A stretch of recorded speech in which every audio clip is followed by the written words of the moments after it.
আজকের ক্লাসটা হচ্ছে তোমাদের পার্টস অফ স্পিচের উপরে। আহ, আজকের ক্লাসে তোমাদের পার্টস অফ স্পিচের সকল যে পার্টগুলো আছে, যেমন noun, pronoun, adjective, verb, adverb, preposition, conjunction, interjection সবগুলো নিয়ে বেসিক আলোচনা করা হবে। তো প্রথমেই আমাদের যে পার্টস অফ স্পিচের প্রথমেই যে থাকে সেটা হচ্ছে নাউন। নাউন কাকে বলে? নাউন হচ্ছে যে কোনো প্রকার নামকেই নাউন বলে। আমরা লিখে দিলাম সাথে আহ, যে কোনো নাম।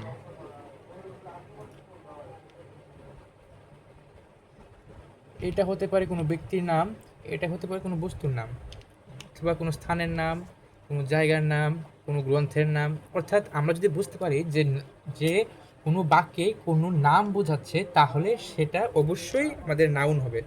নাউন মানে আমরা জানি হচ্ছে নাম, যে নামই হোক সেটা নাউন। এখানে আবার নাউন হচ্ছে দুই প্রকার।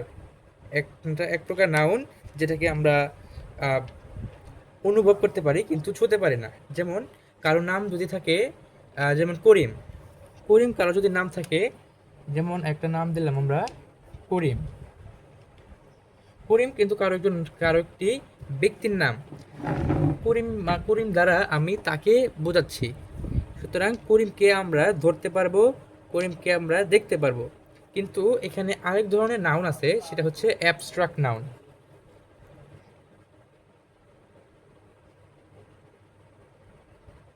অ্যাবস্ট্রাক্ট নাউন অ্যাবস্ট্রাক্ট নাউন কোনগুলা? যেগুলোকে আমরা ছুঁতে পারি না কিন্তু আমরা অনুভব করতে পারি।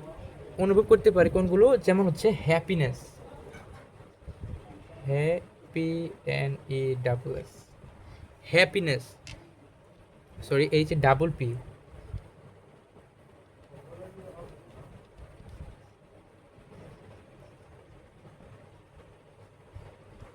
হ্যাপিনেস। আমরা সুখী, আমি যদি বলি সে খুব সুখী, তাহলে শি ইজ ভেরি হ্যাপি। কিন্তু হ্যাপিনেস, সে সুখী, এই সুখী, হ্যাপিনেস কিন্তু আমরা কিন্তু বাক্যে কিন্তু ইউজ করতে পারি, কিন্তু সে সুখী এই অর্থে কিন্তু ব্যবহার করতে পারি না। সুতরাং হ্যাপিনেসটা কিন্তু আমরা ধরতে পারি না, শুতে পারি না, তাই এই হ্যাপিনেসটা হচ্ছে আমাদের অ্যাবস্ট্রাক্ট নাউন। নাউন এর বিপরীতে যা বসবে তাই হচ্ছে প্রোনাউন। প্রোনাউন একদমই সহজ। নাউন এর পরিবর্তে যা বসবে এক কথায় তাই হচ্ছে প্রোনাউন। যেমন আমরা যদি একটা উদাহরণ দেই,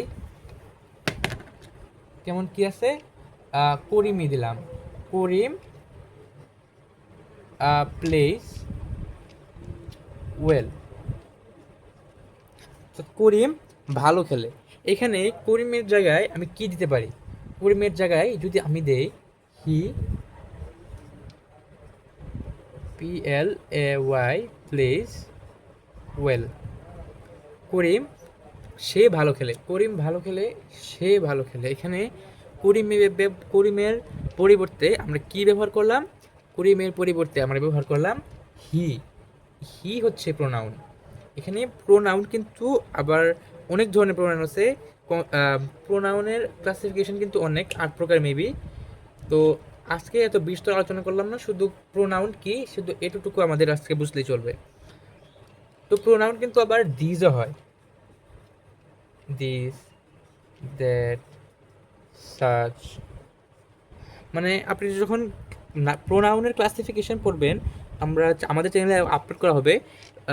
প্রোনাউনের যখন ক্লাসিফিকেশন করবেন, তখন প্রোনাউনের মধ্যে ডিমনস্ট্রেটিভ প্রোনাউন বা ইনডিফিনিট প্রোনাউন, সেখানে কিন্তু এগুলো আসবে। তখন আমরা বুঝতে পারবো যে কোনটা কোন প্রোনাউন।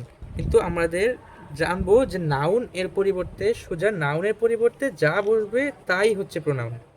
আশা করি তোমরা বুঝতে পারছো যে নাউন যে ব্যবহৃত হয়, নাউন এর পরিবর্তে আমরা যেটাই ব্যবহার করব সেটাই প্রোনাউন। আচ্ছা, তারপর আমাদের কি আছে? আমরা আজকে শুধু বেসিক নিয়ে আলোচনা করব। তারপর আছে হচ্ছে আমাদের অ্যাডজেক্টিভ। অ্যাডজেক্টিভ মানে কি? অ্যাডজেক্টিভ মানে হচ্ছে বিশেষণ। বিশেষণ, বিশেষণ মানে কি বোঝায়, বা অ্যাডজেক্টিভ মানে কি বোঝায়? অর্থাৎ যেটা নাউন বা প্রোনাউনের, অর্থাৎ বাক্যের যে কর্তা, কর্তার দোষ, গুণ, অবস্থা, পরিমাণ, সংখ্যা নির্দেশ করে। যেমন কি, Karim is a good boy. Karim is a good boy. এখানে করিম একজন ভালো ছেলে। এখানে করিমকে আমরা জানলাম করিম হচ্ছে একটা নাউন, কারণ করিম কারো নাম বোঝাচ্ছে। তো করিম কেমন ছেলে, দোষ গুণ অবস্থা সংখ্যা পরিমাণ। আমাদের যদি সংজ্ঞাটা মুখস্থ করতে পারি তাহলে সংজ্ঞার মাঝে আমাদের অ্যাডজেক্টিভ পাওয়ার মূল সূত্রটা রয়েছে। দোষ গুণ অবস্থা সংখ্যা পরিমাণ। করিম একটি ভালো ছেলে, করিমের কোনটা প্রকাশ পাচ্ছে? করিমের দোষ গুণ প্রকাশ পাচ্ছে। কোন গুণ? করিম একটি ভালো ছেলে, সুতরাং এখানে ভালোটা আছে, দিস ইজ দ্য অ্যাডজেক্টিভ। তো এটাই হচ্ছে আমাদের অ্যাডজেক্টিভ। তো আশা করি তোমরা অ্যাডজেক্টিভ বুঝতে পারছো। এখানে দোষ গুণ সংখ্যা বোঝাতে পারে, যেমন আই হ্যাভ অনলি 5 টাকা। এখানে 5 কী হতে পারে? 5 হবে একটি অ্যাডজেক্টিভ।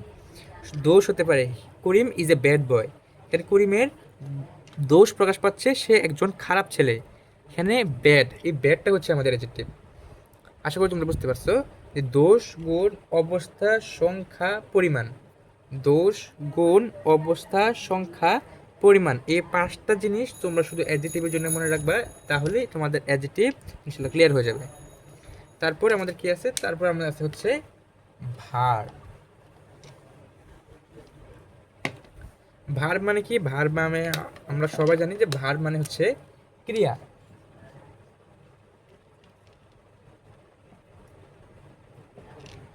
আচ্ছা, তাহলে ভার্ব কাকে বলে? বাক্যে অন্তর্গত যে প্রত্যেকটি পদকে বলে একটি পার্টস অফ স্পিচ, এবং পার্টস অফ স্পিচের মধ্যে 4 নাম্বারটা হচ্ছে ভার্ব। ভার্ব কি? বাক্যে যেগুলো কাজ করা অর্থে ব্যবহৃত হয় সেগুলোকে বলা হচ্ছে ভার্ব। এখন আমরা আবার সেই করিমের উদাহরণে চলে যাই, কারণ আজকে আমরা করিম দিয়ে শেষ করব।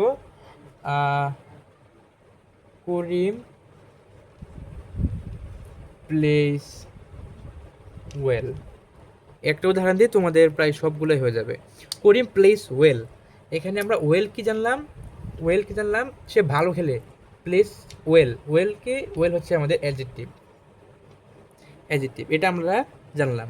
আচ্ছা, করিম কি? করিম হচ্ছে আমাদের নাউন, কারণ করিম একজনের নাম বোঝাচ্ছে। করিম হচ্ছে নাউন, এটা হচ্ছে ওয়েল মানে হচ্ছে অ্যাডজেক্টিভ। তাহলে প্লেস, প্লেস মানে কি? খেলা, অর্থাৎ করিম ভালো খেলে। খেলাটা কি? একটা কাজ না?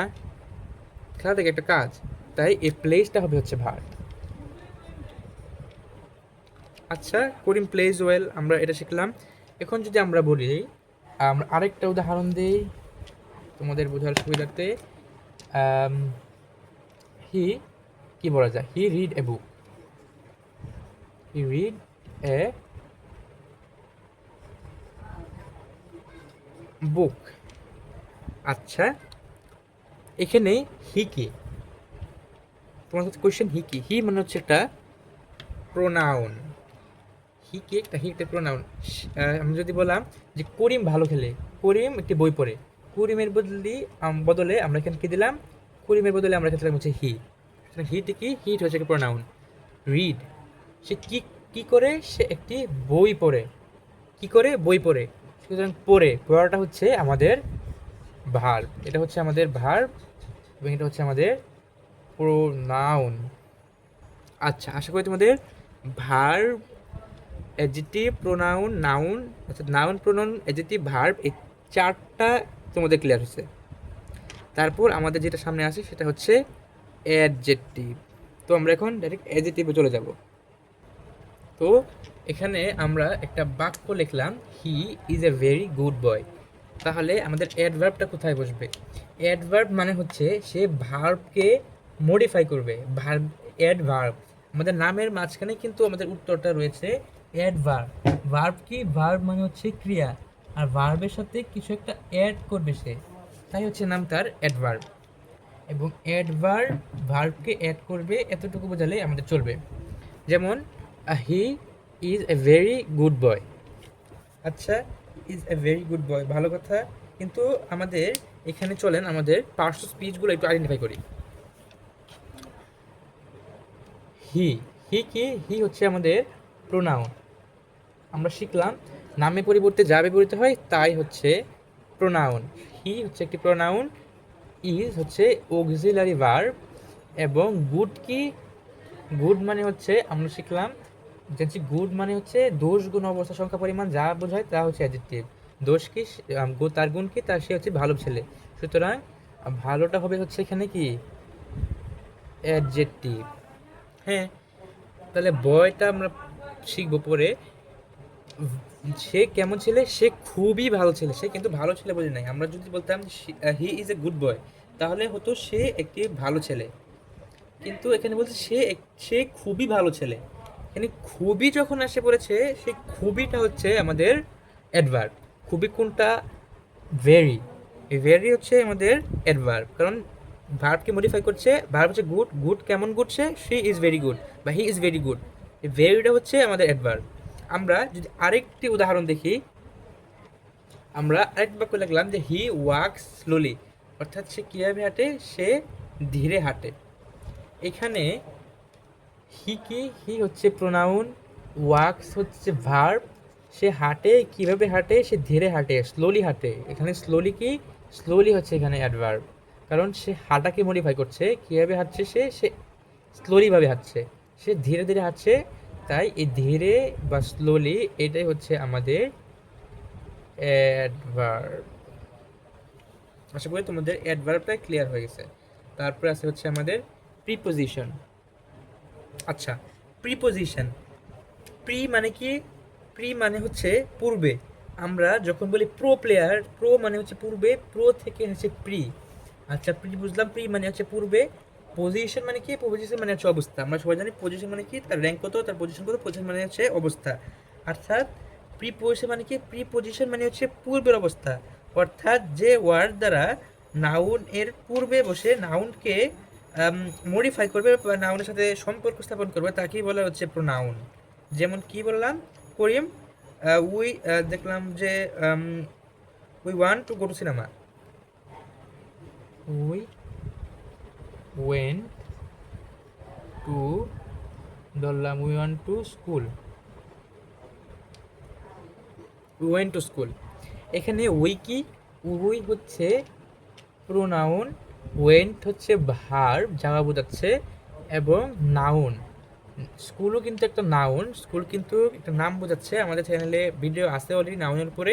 স্কুল হচ্ছে একটি কমন নাউন। নাউনের আগে বসে, নাউন আগে বসে পুরো বাক্যের সাথে সম্পর্ক স্থাপন করছে কে, এই টুটা। আমি কোথায় যাই, আমি বিদ্যালয়ে যাই। সুতরাং কোথায় যাও এর সাথে একে সম্পর্কটা স্থাপন করে দিল কে, এই টু না। সুতরাং এই টুটা হচ্ছে আমাদের প্রিপোজিশন। অর্থাৎ নাউন এর পূর্বে যা বসবে, বাক্যের সাথে সম্পর্ক স্থাপন করে দিবে, তাই হচ্ছে আমাদের প্রোনাউন। প্রোনাউন বলি প্রিপোজিশন। আচ্ছা, প্রিপোজিশনের যদি আমরা আরও কিছু উদাহরণ দেখি তাহলে হয় হচ্ছে এখানে he is inside the car. He মানে কি, হি মানে জানি হচ্ছে আমরা কি, হি মানে হচ্ছে প্রোনাউন, কারণ হি নাউনের পরিবর্তে ব্যবহৃত হয়েছে, নাউনের পরিবর্তে ব্যবহৃত হয়েছে কিসকে, হি। সুতরাং হি হচ্ছে আমাদের প্রোনাউন। ইজ হচ্ছে ভার্ব, অক্সিলারি ভার্ব। ইনসাইড ভিতরে, কোথায় আছে, ভিতরে আছে। ইনসাইড দা কি হবে, ইনসাইড দা কি হবে, ইনসাইড হবে হচ্ছে এখানে কি হবে, ইনসাইড হচ্ছে প্রিপোজিশন, কারণ দ্য কার। দ্য কার কি, এটা কমন নাউন না, গাড়ি বলতে সবাইকে বোঝাচ্ছে, কমন নাউন। আমাদের চ্যানেলে নাউন সম্পর্কিত ভিডিও আছে। কারের সাথে পুরো বাক্যের সম্পর্ক স্থাপন করে দিল কে, এ ইনসাইড। ইনসাইড স্থাপন করেছে না, কারণ সে কোথায় আছে, সে ভিতরে আছে। সুতরাং এই ইনসাইডটা হচ্ছে আমাদের প্রিপোজিশন। তো প্রিপোজিশনও মোটামুটি একটা বেসিক ধারণা পাইলা। এখন চলে যাই আমরা কনজাংশনে। কনজাংশন মানে হচ্ছে সংযোগ করা। আমরা কোনো কিছুর সাথে যখন কিছু কিছু সংযোগ করবে তখন তাকে আমরা বলবো কি, তাকে আমরা বলবো হচ্ছে কনজাংশন, সংযোগ, সংযোগ।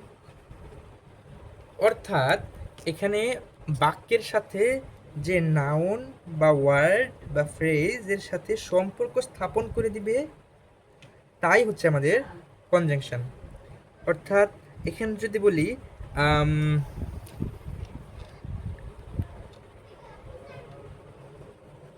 বুক অ্যান্ড পেন আর STOLEN, অর্থাৎ আমাদের কি হারিয়েছে, আমাদের বই এবং কলম হারিয়েছে। স্টোলেন মানে হচ্ছে হারানো। এখানে বই যে দুটা যে নাউন আছে, বুক এবং হচ্ছে পেন, এই দুটাকে সংযোগ করলো কে? সংযুক্ত করতে হবে। এই দুই নাউনের সাথে সংযোগটা স্থাপন করলো কে? দুইটা নাউনের সাথে সংযোগটা স্থাপন করলে হচ্ছে আমাদের এন্ড। এই এন্ডটাই হচ্ছে আমাদের কনজাংশন, অর্থাৎ যা আমাদের যে নাউন বা যে কোনো ওয়ার্ড দুটিকে সংযুক্ত করবে তাই হচ্ছে আমাদের কনজাংশন। তো কনজাংশনের আমরা আরেকটা উদাহরণ দেখি। He is clever but honest. এইখানে আবার দুইটি কি পেলাম আমরা? ক্লেভার এবং অনেস্ট। এই দুটো শব্দের মাঝে সম্পর্ক স্থাপন করলো কে? এবার, তাই না? হি ইজ, সে খুবই চালাক কিন্তু সৎ। চালাক কিন্তু সৎ, চালাক কিন্তু সৎ। কিন্তু এখানে ক্লেভার এবং অনেস্ট, চালাক এবং সতের মধ্যে একটা কিন্তু পড়ে গেছে, যেটা দুটো বাক্যকে সংযোগ করছে। এই বারটা হচ্ছে আমাদের কনজাংশন। আশা করি কনজাংশন সম্পর্কে তোমাদের একটা ধারণা হয়েছে। তো আমরা এখন চলে যাব ইন্টারজেকশনের দিকে। Let's move. কনজাংশন কি? কনজাংশন মানে হচ্ছে দুঃখ, কষ্ট, আনন্দ, বেদনার জন্য আমরা যেই অক্ষরগুলো বা যে শব্দগুলো প্রকাশ করে থাকি তাই হচ্ছে আমাদের ইন্টারজেকশন। ইন্টারজেকশন বোঝার জন্য আমাদের সবচেয়ে ভালো উদাহরণ বা সবচেয়ে ভালো উপায় হচ্ছে কি বোঝা? Exclamatory sentence. এক্সক্লেমেটরি সেন্টেন্সটাকে আমাদের খুব ভালোভাবে বুঝতে হবে। এক্সক্লেমেটরি সেন্টেন্সে আমরা কি থাকি, এর একটা আমরা ওয়ার্ড আমরা একটা সেন্টেন্স লিখছি, অ্যালাস আই এম আনডান। আলাস দ্বারা কি বোঝাচ্ছে? হায়, অর্থাৎ দুঃখ বা বেদনা এমন টাইপের কিছু একটা প্রকাশ করছে, তাই না? অ্যালাস মানে কিন্তু হায় আমি করতে পারলাম না বা সামথিং লাইক দ্যাট। অ্যালাস মানে হচ্ছে এখানে দুঃখ বা বেদনা প্রকাশ করছে, তাই অ্যালাসটা হচ্ছে আমাদের ইন্টারজেকশন। মানে লেখা অবস্থা বিরাট খারাপ। Interjection, interjection. এবং এলাস এখানে হতে পারে হুররা, ওখানে হতে পারে কি এলাস, ব্রাভো, ফাই বা হেই ইত্যাদি টাইপের আমাদের ইন্টারজেকশন হতে পারে। তাহলে আমাদের সবচেয়ে সহজ কোনগুলো? সবচেয়ে সহজ হচ্ছে আমাদের এই যে লাস্টের দুটো হচ্ছে আমাদের সবচেয়ে সহজ, এবং উপরের সবগুলোই মোটামুটি কঠিন, কারণ সবগুলির ক্লাসিফিকেশন আছে এবং কোয়েশ্চনে এইভাবে আইডেন্টিফাই করেও আসতে পারে যে কোন find out the parts of speech, যেখানে একটি প্যাসেজে থাকবে, প্যাসেজের মাঝখানে বিভিন্ন জায়গায় আন্ডারলাইন করা থাকবে, যে বলতে হবে যে what is the parts of speech, the name of the parts of speech, write the name of the parts of speech. এইভাবে কোয়েশ্চেন আসতে পারে। তো আজকে ছিল আমাদের ক্লাসটা এই পর্যন্তই, পার্টস অফ স্পিচের উপরে একটি বেসিক ধারণা নিয়ে। তো আজকে ছিল এই পর্যন্তই। ক্লাসটি যদি ভালো লাগে তাহলে তো আপনাদের পাশে থাকবেন, আমি আপনাদের পাশে থাকবো। তো আজকে এই পর্যন্তই, the class of parts of speech.